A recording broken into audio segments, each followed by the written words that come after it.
오른발 가운데 발가락. 앰브로스 비어스 단편소설. 오래된 멘턴 저택에서 유령이 나온다는 것은 잘 알려진 사실이었다.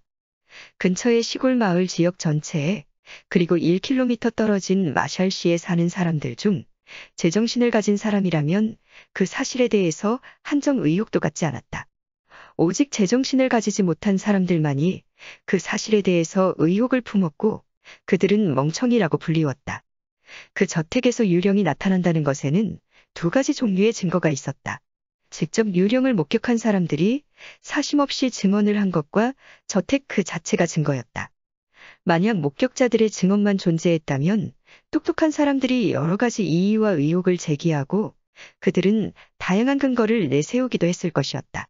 하지만 모든 목격담과 증언이 확고했고 설득력 있었다. 먼저 지난 10년 동안 멘턴 저택에서 인간이 산 적이 없었다는 것이 중요할 것이다. 그 저택의 외곽 건물들은 아주 느린 속도로 무너지는 중이었다. 유령이 나온다는 것에 대해서 가장 현명한 사람들조차도 무시하기 힘든 정황이었다. 그 저택은 마셜 도로와 해리스턴 도로가 만나는 곳에서 멀찍이 떨어진 외딴 곳에 있었다. 그 앞너른 들판은 농장이었던 자리였다. 그 자리에는 썩어가는 울타리와 돌이 뒤섞인 흙 위에 자란 덤불이 지저분한 풍경을 만들었고, 그 땅에 쟁기가 지난 것은 아주 오래전 일이었다. 저택 자체는 참을 만한 수준을 유지하고 있었다. 다만 유리 전문가의 손길이 필요했고 벽과 페인트가 훼손되기는 했었다. 그 지역 남성들 중 몇몇에 의하면 그 저택은 여러 가지 측면에서 거주자 자체를 들이지 않으려는 경향을 가지고 있었다. 정사각형에 가까운 모양의 2층 건물인 그 저택 한가운데로 하나의 현관문이 있었고, 그 주변을 장식하는 창문들이 꼭대기까지 달려 있었다. 그리고 위층의 방에 창문들이 달려 있었지만 햇빛과 비를 쏟아붓는 것에는 무방비였다. 그 창문들은 방을 보호하는 용도로는 만족스럽지 않았다. 다양한 풀과 잡초가 여기저기에 자라 있었고 몇 그루의 키 큰 나무이 있었는데 모두 한쪽 방향으로 기울어져 있었다. 바람이 심하게 불면 위험할 수 있는 광경이었고 마치 나무들이 한쪽으로 도망치려는 듯 보이기도 했다. 간략하게 말해서 마셜시의 마셜의 발전, 신문이 컬럼 기고자 한 명의 표현에 의하면 멘턴 저택에 유령이 나온다는 가정은 그 저택을 보기만 해도 확증될 수 있었다. 이런 저택에서 10년 전 어느 밤, 멘턴 씨가 자신의 삶의 어려움을 해결할 최선의 방안 하나를 생각해냈다. 즉, 그는 자신의 아내와 두 아이의 목을 자르고 다른 지방으로 도주했다. 그리고 그 사실이 대중의 관심을 불러일으켰고, 저택에서 일어난다는 초자연적 현상에 대한 사람들의 확신을 더욱 강화했다. 어느 여름밤 마차를 탄 4명의 남자들이 이 저택으로 다가갔다. 3명의 남자가 재빨리 마차에서 내리는 동안 이전에는 울타리였던 썩어가는 기둥에 마차를 몰던 다른 한 명이 끈을 맸다. 그리고 그 남자는 마차 안에 남았다. 같이 가죠. 그에게 다가오던 동료 하나가 말했다. 다른 사람들은 저택을 향해서 움직이는 중이었다. 여기가 바로 약속된 장소예요. 그러나 마차에 앉은 남자는 움직이지 않았다. 세상에나. 그 남자가 거친 목소리로 외쳤다. 이건 함정이야. 아무래도 당신들 모두가 나를 함정에 빠뜨리는 것 같군요. 아마도 그럴지도 모르겠죠. 상대방이 그 남자의 얼굴을 똑바로 노려보면서 말했다. 그의 어조 속에는 일종의 경멸감 같은 것이 느껴졌다. 하지만 기억할 것이 하나 있어요. 이 장소를 고른 것에 당신도 동의했다는 것 말이에요. 거기를 떠나서 여기로 오자는 제안에 말이죠. 물론 당신이 유령 같은 그 멍청한 소리에 겁을 내는 거라면 난 아무것도 겁나는 게 없어요. 마차 위 남자가 욕설을 내뱉으면서 상대방의 말을 끊었다. 그리고 마차에서 뛰어내렸다. 그 두 사람이 다른 사람들과 저택 현관 앞에서 만났다. 그리고 녹슨 자물쇠와 경첩 때문에 잘 움직이지 않는 문을 겨우 열었다. 모두가 안으로 들어갔다. 안쪽은 어두웠지만 현관문을 연 남자가 양초와 성냥을 꺼내 불을 붙였다. 그리고 다른 사람들이 복도에 서 있는 사이 그가 오른쪽 방문을 열었다. 그러자 아주 큰 사각형의 방이 나왔다. 아주 컸기 때문에 양초 불빛으로는 겨우 형체만을 구분할 정도였다. 바닥에는 먼지가 두껍게 쌓여 있었고 사람들이 걸어가자 발자국이 남았다. 모든 벽에 모퉁이에 거미줄이 걸려 있었고 썩은 레이스처럼 천장에서 내려온 거미줄 무더기가 사람들의 움직이면서 공기가 떨리자 이리저리 흔들렸다. 서로 마주보는 벽에 창문이 각각 달려 있었다. 그러나 창문 밖으로 보이는 것은 유리에서 몇 센티미터 떨어진 곳에 있는 거친 표면의 안쪽 벽뿐이었다. 벽난로나 가구는 없었다. 아무것도 없었다. 거미줄과 먼지를 제외하면 전체 구조물에 속하지 않은 물체라고는 4명의 남자들 뿐이었다. 이상하게도 그들은 양초를 바라보고 있었다. 마차에서 내리는 것을 꺼려했던 남자가 특별히 극적인 표정과 태도를 보였다. 아마도 그는 평소 섬세하다는 말을 많이 듣는 유형인 듯했다. 그는 중년이 나이에 육중한 몸, 우락부락한 가슴, 넓은 어깨를 가졌다. 누구라도 그를 본다면 거인의 힘을 가졌다고 말할 법했다. 그의 모든 육체적 특징들을 감안하면 그는 거인처럼 그 특징들을 사용할 듯했다. 그는 말끔하게 면도를 했고 아주 짧게 잘린 회색빛 머리카락을 가졌다. 그의 이마 아래쪽 눈썹 위로 주름이 있었는데 코 위로 가면서 그 주름이 세로 모양으로 변했다. 두꺼운 검은 눈썹 역시 비슷한 모양이었고 위쪽으로 치켜 세워지지 않았다면 이마와 마찬가지로 세로 모양의 주름과 만났을 듯했다. 깊이 패인 눈두덩 아래로 확실하지 않은 색상의 눈동자가 흐릿하게 반짝였다. 눈두덩의 깊이에 비해 절대적으로 작은 눈동자였다. 그의 얼굴에는 제대로 숨겨진 뭔가가 있었고 잔인해 보이는 입과 넓은 턱에 의해서 인상이 더욱 강해 보였다. 위로 쭉 뻗은 코의 모양은 나쁘지 않았다. 원래 사람들은 코에 크게 신경 쓰지 않기는 한다. 부자연스러운 창백함으로 인해서 그 남자의 음침한 인상이 더욱 강해졌다. 전체적으로 그는 냉혹해 보였다. 다른 사람들의 외모는 굉장히 평범했다. 길거리에서 지나친 후 금방 잊을 법한 인상들이었다. 다른 사람들은 이전에 자세하게 묘사된 남자에 비해서 젊었다.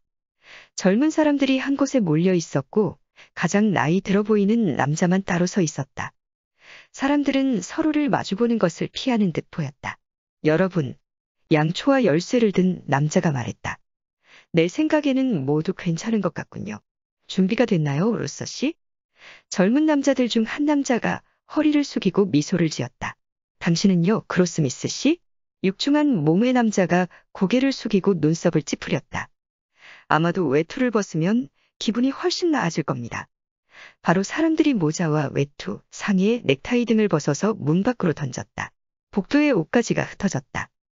양초를 든 사람이 고개를 끄덕이자 4번째 남자가 그로스미스 씨를 마차에서 내리도록 설득한 남자가 두꺼운 외투 주머니에서 보이나이프를 꺼냈다.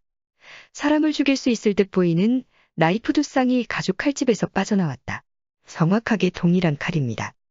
그가 나이프 2쌍을 각각의 증인들에게 보여줬다.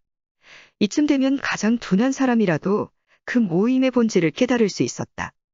그들은 죽음의 결투를 하기 위해서 모인 사람들이었다. 각 결투자가 나이프를 쥐고 양초 가까이 가서 날카로운 눈길로 칼날을 확인했다. 그리고 무릎 아래쪽으로 휙휙 휘둘러서 칼날의 강도를 시험해봤다. 그들이 데리고 온 사람들이 순서대로 수색을 받았다. 양측의 증인들이 서로를 수색했다. 만약에 괜찮으시다면 그로스미스 씨, 양초를 든 사람이 말했다. 저쪽 구석으로 가서 자리를 잡으시죠. 그가 가리킨 곳은 문에서 먼 벽의 구석자리였다. 그로스미스 씨가 그 자리로 움직였다. 그가 양초를 쥔 사람에게 악수를 했는데 예의범절의 느낌은 전혀 없었다. 문에서 가까운 쪽 구석에는 로서 씨가 자리를 잡았다. 왼쪽에 서 있는 증인과 뭔가를 의논하는 듯 속삭인 그가 움직였다. 그 순간 양초가 갑작스레 꺼졌고 모두가 짙은 어둠에 남겨졌다. 열린 문틈으로 들어온 바람 때문일 수도 있었다. 이유가 무엇이든 그것이 가져온 효과는 경악스러웠다. 신사 여러분, 한 목소리가 들렸다. 변화된 환경이 감각에 이상한 영향을 미쳤는지 아주 낯설게 들렸다. 신사 여러분, 바깥쪽 문을 닫는 소리가 들리기 전까지 움직이지 마십시오. 발걸음 소리, 그 뒤로 안쪽 문이 닫히는 소리가 들렸다. 마침내 바깥쪽 문이 닫히는 소리가 들리면서 동시에 건물 전체가 충격을 받은 듯 흔들렸다. 그 소년의 증언에 의하면 앞쪽 의자에 2명이 앉아 있었고 그 뒤로 3번째 형체가 서 있었다. 그 형체는 앞쪽 사람들의 어깨 위에 손을 올리고 있었는데 마치 뭔가에 잡힌 손을 빼내려고 애쓰는 것처럼 보였다. 그 형체는 다른 사람들과는 달리 하얀 옷을 입었고 마차가 유령이 나오는 저택을 지나치는 사이 올라탄 것처럼 보였다. 그 소년이 이전에 겪었던 초자연적 현상에 대해서 수다를 떨었고 전문가들의 증언에 의해서 그의 말의 신빙성이 강화되었다. 다음 날 일어난 사건과 함께 그 밤의 이야기가 나중에 마셜의 발전 신문에 실렸다.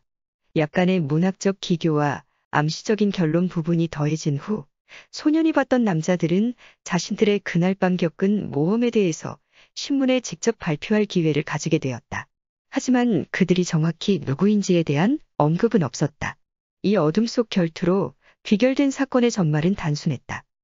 어느 저녁 마셜시 출신의 3명의 남자가 호텔 바깥쪽 의자에 한가로이 앉아서 담배를 피우고 있었다. 그들은 남부지방의 신사들이라면 흥미를 가질 만한 주제에 대해서 이야기하는 중이었다. 그들의 이름은 킹과 샨처로서였다. 그들에게서 약간 떨어진 곳에서 그들의 목소리가 쉽게 들릴 거리였다. 4번째 남자가 앉아 있었는데 그는 3남자의 대화에 참여하지 않았다. 그는 다른 사람들에게는 낯선 사람이었다. 그는 그날 오후 마차를 타고 그 도시에 도착한 사람이었고 호텔 숙박부에 자신의 이름을 로버트 그로스미스라고 적었다는 것 정도만 대화를 나누는 3사람에게 알려진 정도였다. 호텔 직원을 제외한 다른 사람과 그가 대화를 나누는 것을 본 사람은 없었다. 그는 특이하게도 혼자 있는 것을 선호하는 듯했다. 혹은 나중에 마셜의 발전, 신문에 실린 것처럼 사악한 의도에 집중하는 중이었다. 그러나 그 낯선 남자에게 공평한 관점에서 다시 말한다면 그는 상당히 친절한 성격을 가졌고 다른 취향을 가진 사람을 공정하게 대우할 줄 알았다. 따라서 나중에 인터뷰 형식으로 실린 기사에 대해서 그는 약간 반발감을 표시할 만했다. 나는 여자에게 있어서 사소한 것이라도 신체 이상이 있는 것을 좋아하지 않아요. 킹이 말했다. 선천적인 것이든 후천적인 것이든 말이에요. 육체적인 결점이 있는 경우 반드시 그에 상응하는 정신적이고 도덕적인 결점이 존재한다는 이론을 믿거든요. 그렇다면 내 짐작에는요. 로서가 진지한 어조로 말했다. 코에 있어서 도덕적인 결점을 가지고 있는 여자라면 훗날 킹 부인이 되는 것에 큰 어려움을 겪겠군요. 물론 그런 식으로 이야기할 수도 있겠죠. 데쿠가 돌아왔다. 하지만 진지하게 이야기하자면 예전에 굉장히 매력적인 아가씨와 헤어진 적도 있어요. 왜냐하면 우연히 그녀가 발가락을 절단하는 수술을 받았다는 사실을 알게 되었거든요. 뭐 그런 나의 행동이 잔인하다고 할 수도 있겠죠. 하지만 내가 그 아가씨와 결혼했다면 내 삶은 비참해졌을 것이고 동시에 그녀의 삶도 그렇게 됐겠죠. 그런 반면에 샨처가 가벼운 미소를 띠고 말했다. 훨씬 관대한 관점을 가진 남자와 결혼함으로써 그녀는 당신에게서 벗어났죠. 물론 나중에는 잘린 자신의 목을 봐야 했지만요. 당신도 내가 어떤 여자 이야기를 하는지 알고 있군요. 맞아요. 그녀는 랜턴 씨와 결혼했어요. 나는 그가 얼마나 관대한 관점을 가졌는지는 몰라요. 게다가 그가 그녀의 목을 자른 이유가 여자의 가장 훌륭한 덕목 중 하나를 결여하고 있다는 것을 발견한 것 때문인지 아닌지도 알 수 없죠. 오른발 가운데 발가락이 없다는 이유로 부인을 죽인 것인지는 아무도 모르죠. 저기 저 사람 좀 봐요. 로서가 낮은 목소리로 속삭였다. 그는 낯선 남자를 뚫어져라 바라보고 있었다. 그가 지칭한 사람은 명백히 그들의 대화에 집중하고 있었다. 저런 뻔뻔한 인간을 봤나. 킹이 중얼거렸다. 어떻게 할까요? 어렵지 않은 일이죠. 로서가 그렇게 대답하고 자리에서 일어났다. 이봐요 선생님. 그가 낯선 남자를 바라보면서 외쳤다. 내 생각에는 당신 의자를 저쪽 멀리 옮겨가는 것이 좋을 것 같군요. 아무래도 신사들 근처에 앉는다는 것이 당신에게는 익숙하지 않은 일인 것 같군요. 그 남자가 자리에서 벌떡 일어나서 주먹을 꽉 쥐고 앞으로 걸어왔다.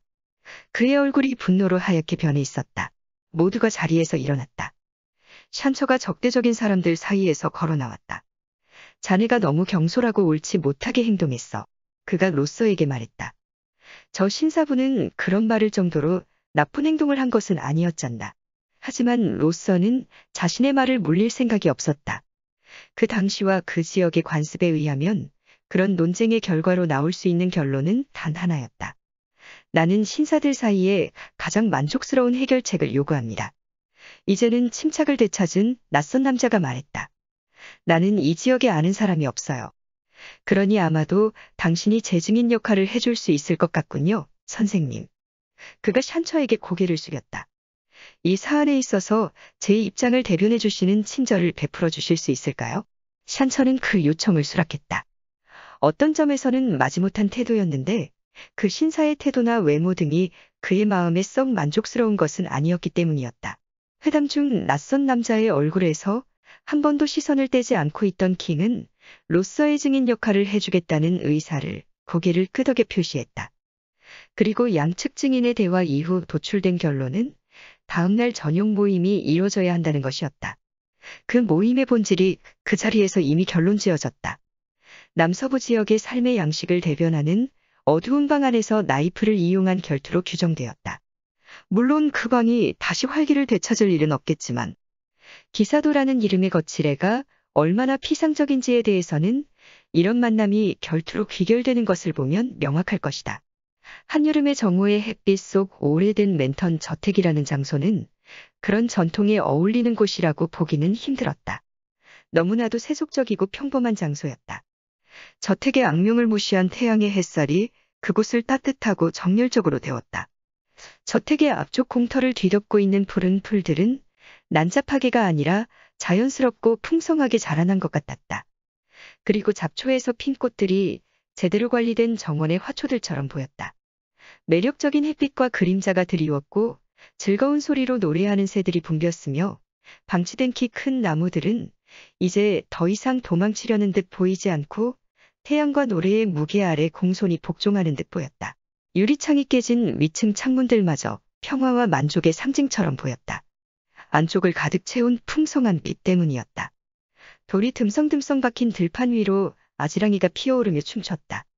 그 춤은 마치 초자연적 현상의 일부로서 중력을 무시하는 기이한 떨림처럼 보였다.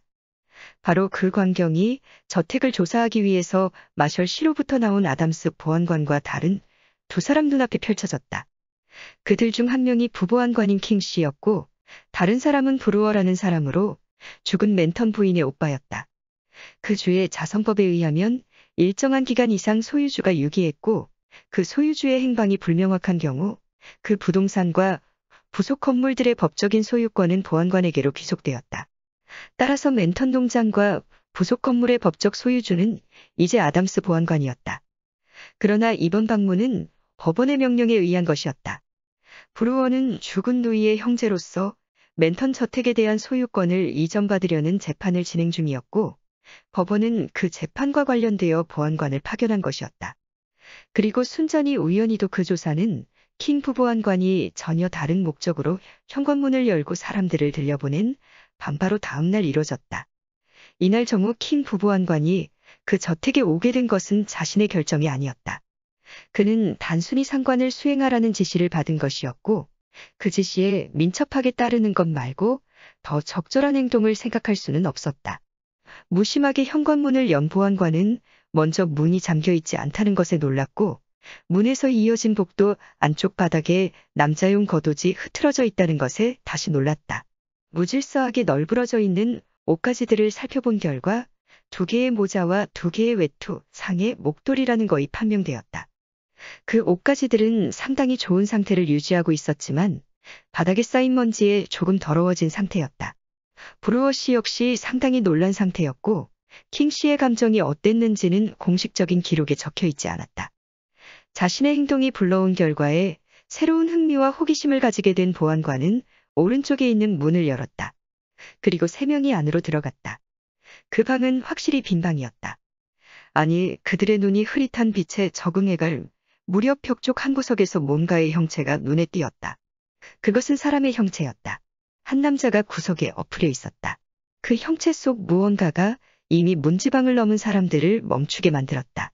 형체가 조금씩 확실한 모양을 갖췄다. 그 남자는 무릎을 꿇고 벽모시리에 등을 대고 있었다. 그의 어깨는 귀 근처까지 올라갔고 손은 얼굴을 감쌌고 손바닥은 바깥쪽을 향했고 손가락을 발톱처럼 구부려 펼친 상태였다. 뒤로 꺾인 목 위에 달린 얼굴에는 묘사할 수 없는 공포감이 드러났다. 입은 반쯤 열려 있었고 눈동자는 크게 벌어져 있었다. 그는 돌처럼 죽은 사람이었다. 그리고 그의 손에서 떨어진 것이 분명한 보이 나이프가 바닥에 있는 것만 제외하면 방 안에는 그 어떤 물체도 없었다. 바닥에 두껍게 쌓인 먼지 위로는 혼란스러운 발자국들이 찍혀 있었고, 특히 문과 그 근처 벽에 여러 개의 발자국들이 몰려 있었다. 옆으로 연결된 벽을 따라서 판자로 덮씌워진 창문 위로 그 구석까지 움직인 남자의 흔적이 남아 있었다. 그 남자에게 다가간 사람들은 본능적으로 먼지 위 남자의 흔적을 따라갔다. 보안관이 밖으로 펼쳐진 팔을 잡았다. 강철처럼 딱딱한 팔을 조금 비틀자 연결된 몸 전체가 천천히 뒤틀렸다. 흥분으로 창백한 얼굴을 한 브루어가 고통으로 일그러진 얼굴을 응시하고 있었다. 세상에나, 그가 갑자기 외쳤다. 이 사람은 멘턴이에요. 맞아요.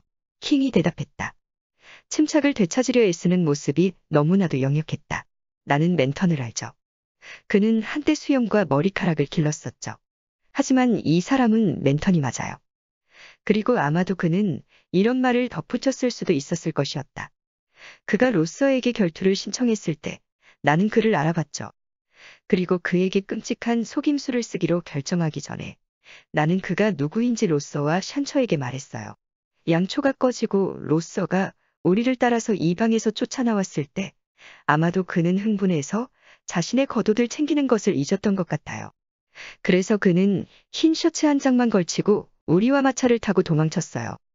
이 모든 불명예스러운 과정 동안 우리는 상대하는 사람이 누구인지 잘 알고 있었어요. 바로 살인자이자 겁쟁이인 그가 누구인지 알았다는 말이죠. 하지만 킹은 아무 말도 하지 않았다.